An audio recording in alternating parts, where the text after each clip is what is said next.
प्यारे विद्यार्थियों, शुभाशीष। मैं डॉक्टर महेंद्र कुमार शर्मा,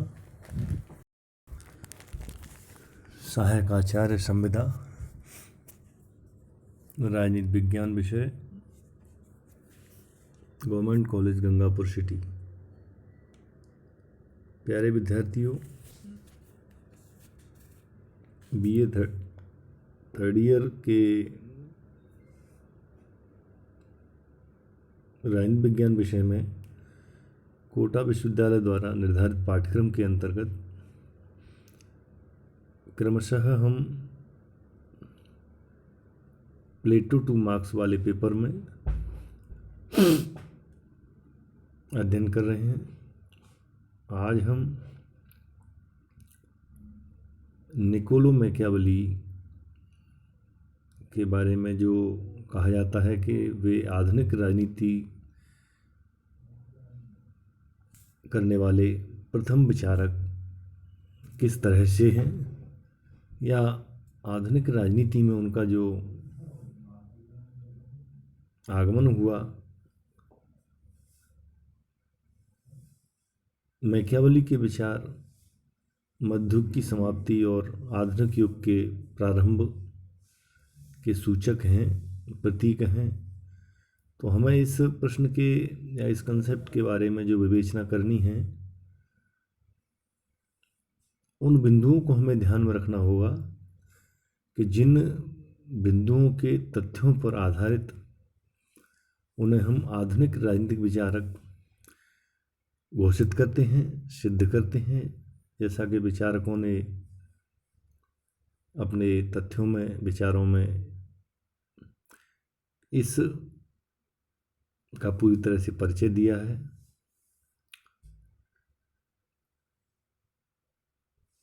मध्ययुग का जो समाप्ति युग था, समाप्ति काल था, और मॉडर्न जो राजनीतिक परिवेश था विचारों की दृष्टि में, उसका प्रारंभिक काल था। तो वहाँ से पाश्चात्य राजनीतिक विचारकों का जो वैचारिक क्रम है, वह आधुनिक युग का सूत्रपात करने वाला है। हमें ये बात ध्यान में रखनी होगी कि मध्य युग की समाप्ति और आधुनिक युग का प्रारंभिक काल, जिस तरह से भारतीय राजनीतिक विचारकों में प्राचीन कालीन वैचारिक साहित्य था,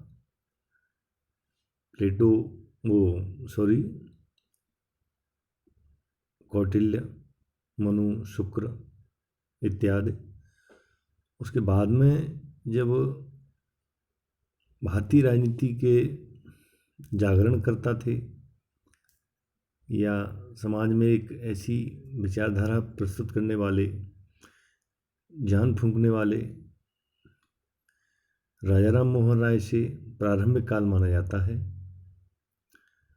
उसी प्रकार इन पाश्चात्य विचारकों की पृष्ठभूमि में हम देखते हैं तो आधुनिक युग का सूत्रपात और मध्य युग की समाप्ति मैकियावेली, निकोलो के समय में ही हुई। मैकियावेली को आधुनिक राजनीति का पिता माना जाता है, फादर ऑफ मॉडर्न पॉलिटिकल।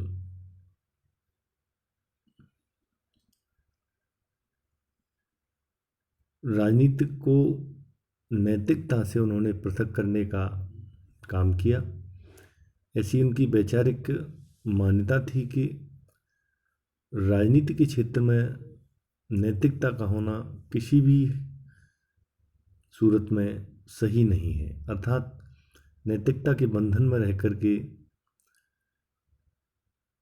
राजनीति का जो चरण है या राजनीति के क्षेत्र में विकास की जो शैली है, उसको हम विभिन्न बंधनों के रहते हुए सफलता या उस विकास के पायदान पर नहीं पहुंच पाए। तो इसके लिए मैकियावेली ने यह तथ्य दिया कि हमें नैतिकता से दूर रहना होगा, या राजनीति में नैतिकता का कोई भी स्थान नहीं होगा। दूसरा जो बिंदु है, धर्म का राजनीति से विच्छेद, कि धर्म के माध्यम से व्यक्ति उन मर्यादाओं में, उन बंधनों में, उन आत्म संयम एवं विभिन्न जो प्राचीन काल से चली आ रही जीवन की शैली हैं, उनमें पूरी तरह से बंध जाएगा और उस धर्म के आधार पर ही वह अपने राजनीतिक परिवेश का विकास नहीं कर पाएगा। ऐसी ये मैकियावेली की मान्यता थी। राष्ट्रीयता का उन्होंने समर्थन किया। मैकियावेली ने अपने राजनीतिक चिंतन के माध्यम से राष्ट्रीय राज्य की धारणा का प्रतिपादन किया। वह इटली को जर्मनी, स्पेन, फ्रांस तथा इंग्लैंड की भांति राष्ट्रीय राज्य बनाना चाहते थे। नेशनल स्टेट्स बनाना चाहते थे इटली को, जिस तरह से जर्मनी, स्पेन और फ्रांस, इंग्लैंड हैं, उनकी तरह से। अगला जो बिंदु है, संघात्मक व्यवस्था का विचार। मैकियावेली के राजनीतिक संबंध जो विचार रखते हैं, आधुनिक युग के आरंभ के प्रतीक इसलिए कहे जाते हैं कि उसने संघात्मक व्यवस्था की कल्पना की। मैकियावेली ने इटली के लिए एक कॉमनवेल्थ का विचार रखा। उसका कहना था कि प्रिंस समस्त इकाइयों को एक बार अपने अधीन कर लेगा और फिर इकाइयों में कुछ सीमा तक शक्तियों का विभाजन करेगा। राज्य को महत्वपूर्ण स्थान। मैकियावेली मानते हैं कि राज्य का जो स्तर है, राज्य का जो एक स्वरूप है, वह एक उच्च स्तर पर सबसे ऊपर होगा या उसको महत्वपूर्ण स्थान देना होगा।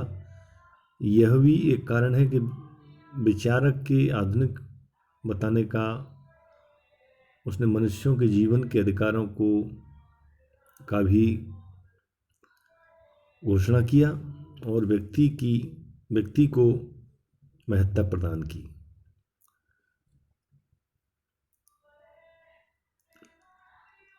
फिर है प्रजातंत्र। राज्य में प्रजातंत्र की स्थिरता पर भी जोर दिया। यह भी आधुनिकता में पूर्ण समर्थक बिंदु के रूप में है कि वह आधुनिकता वाले विचार प्रस्तुत करते थे, तो उसमें प्रजातंत्र का क्या वैचारिक उनका बिंदु था। तो राज्य में प्रजातंत्र की स्थिरता पर उन्होंने इसलिए जोर दिया कि उसकी स्थिरता के चलते राजनीतिक विकास विभिन्न चरणों में अपने स्वरूप को एक ऐसा स्थान देगा कि जहां विकास के अलावा और कुछ नहीं होगा। व्यक्तिवाद का आंदोलन चलाया। मैकियावेली के आधुनिक राजनीतिक विचारों को जब हम देखते हैं तो इस युग का यह प्रतीक माना जाता है कि उन्होंने मनुष्यों के जीवन अधिकार भी घोषित किए तथा व्यक्ति को महत्ता प्रदान की थी कि जीवन में अधिकारों की भी विशेष महत्ता होती है और उन्होंने उनको एक घोषणा के रूप में बताया कि इस तरह से मनुष्य के जीवन में अधिकारों की किस स्थिति तक आवश्यकता रहती है। तो व्यक्ति के जीवन के बारे में, उसके विचारों के बारे में, उसके विकास के बारे में, उसकी प्रगति के बारे में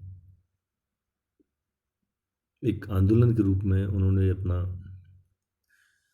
विचार प्रस्तुत किया और उसी के आधार पर वे उस आधुनिक समय में प्रमुख सूत्रधारक माने जाते हैं। फिर है प्रजातंत्रवादी। मैकियावेली ने राजतंत्र का समर्थन तो किया, इटली की विशेष परिस्थितियों के कारण किया था। उसने बताया कि प्रजातंत्र वो उसने बताया कि राजतंत्र केवल राज्य का निर्माण करता है, उसे चलाने के लिए प्रजातांत्रिक व्यवस्था ही उत्तम है। अर्थात इतनी सारी बातों को करने के बाद भी आखिर मैकियावेली के विचारों में प्रजातांत्रिक लक्षण या राजनीति को संचालित करने के लिए जनता की जो भूमिका रहती है या जो जनता का अस्तित्व रहता है उसके द्वारा व्यवस्था को उत्तम स्थान दिया जाता है। तो इस बात का भी उन्होंने विचार किया और उस विचार के माध्यम से ही वे आधुनिक युग के सूत्रधारक माने जाते हैं। इस परिप्रेक्ष्य में डनिंग ने लिखा है, कभी कभी प्रथम आधुनिक विचारक इन्हें कहा जाता है। यह कहना उतना ही सत्य है कि वे सच्चे अर्थों में अपने विचारों के माध्यम से और मध्ययुग की समाप्ति एवं आधुनिक युग के प्रारंभ के पूर्णतः प्रतीक माने जाते हैं। तो इस तरह से ये बिंदु यहीं हम समाप्ति की ओर ले जाते हैं और अगला हमारा जो बिंदु होगा वो है मैकियावेली के बारे में धर्म से संबंध, नैतिकता के बारे में क्या क्या उन्होंने विचार दिए। तब तक के लिए धन्यवाद।